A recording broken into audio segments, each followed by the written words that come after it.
On the 18th day of June, 1815, both horse and foot did bold advance, most glorious to be seen. Both horse and foot did bold advance, and the bugle horn did blow. The sons of France we made to dance on the plains of Waterloo.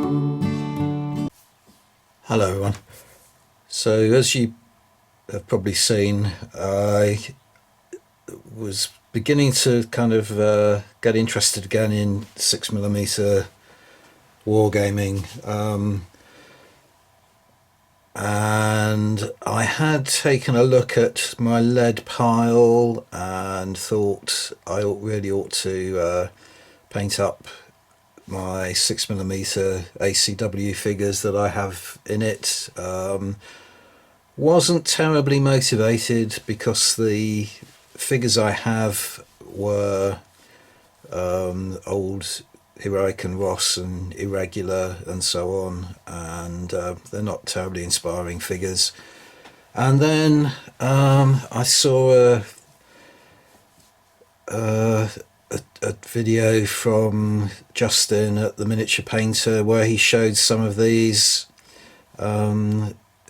Napoleonic 6mm figures that he'd acquired from Grumbler Miniatures, a new company or newish company, and they are producing a range of figures for the 100 Days campaign at the end of the Napoleonic Wars leading up to Waterloo.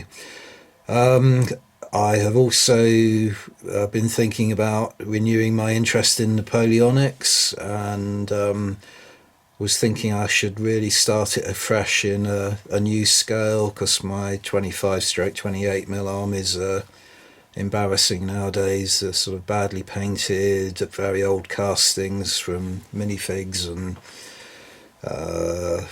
Peter Gilder's connoisseur range and so on, and bit of a mishmash of figures. So I really sort of, and also my new interest in 3D printing, and I've got loads of files for the Napoleonic era buildings from Nazhevitz Model Bau. So it seemed like I was fated to get into 6mm Napoleonics. So I've made a purchase from Grumbler Miniatures. These figures now are just going to go straight into my lead mounting for the time being. You know, I've got so many other things on the go at the moment that it's going to be a while before probably a year, I would think, before I can to get really serious about this project. But I thought I would put an initial video up on the subject, just so that I can show you these figures a little bit more close up, in case you're interested in them, as they are a fairly new release. And the other reason why it's going to take a while is that their range is very limited at the moment, just to French, British and Prussian infantry, so they're going to have to bring out a lot more in order to make the project viable, unless I pick up some other ranges like Adler or Bacchus or something.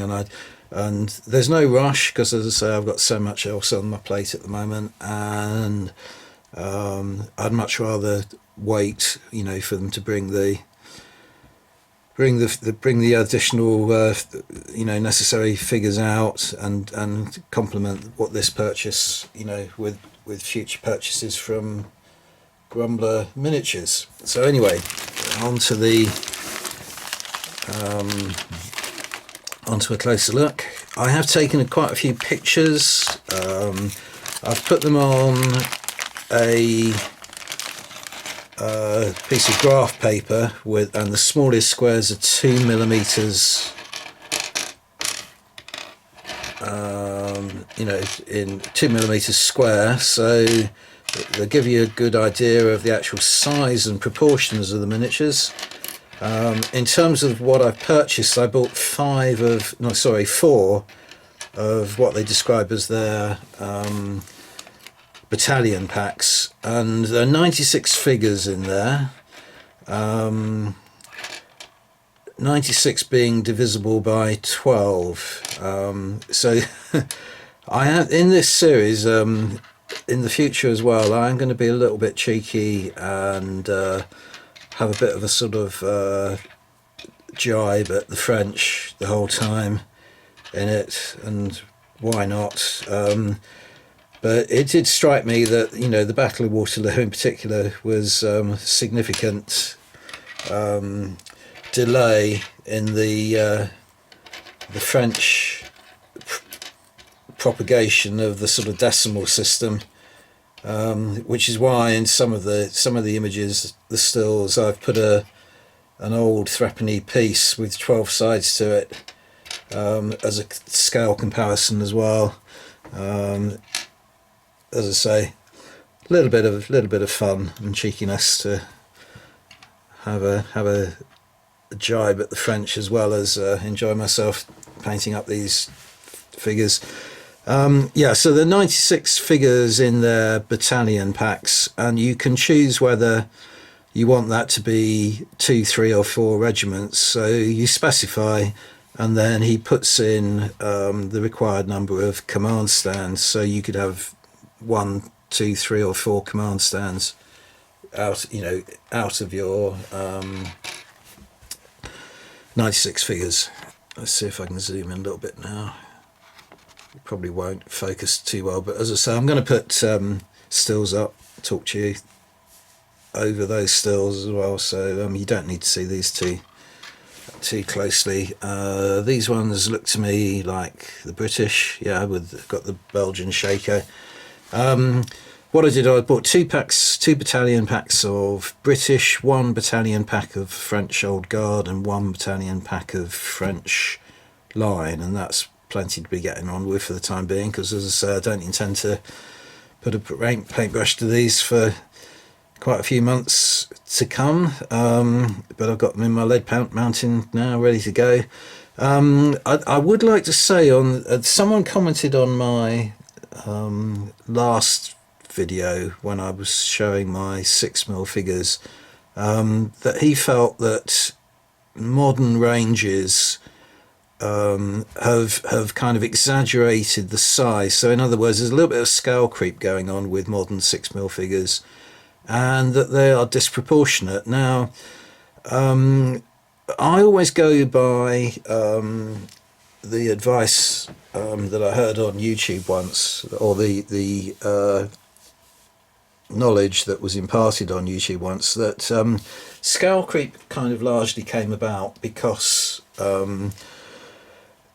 sculptors' ranges began to take the 25mm size and then expand the size of the head and nothing else. So the head became very large in proportion to the body.